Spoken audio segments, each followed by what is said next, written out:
Hallelujah. Glory be to God. We give him praise. Amen. We are going straight into a scripture reading right now. Amen. The Lord is good. I'm going to ask everyone to stand. Amen. Glory to God. And Sister JAHMIELA is going to come with our scripture reading.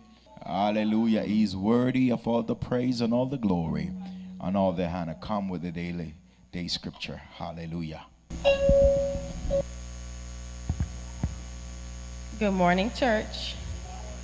My Bible verse is taken from Psalms chapter 92, verses 1 to 5.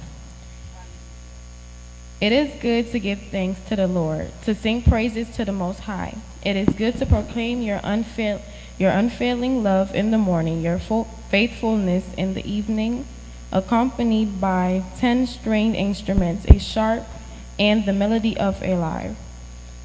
You thrill me, Lord. With all you have done for me, I sing for joy because of what you have done.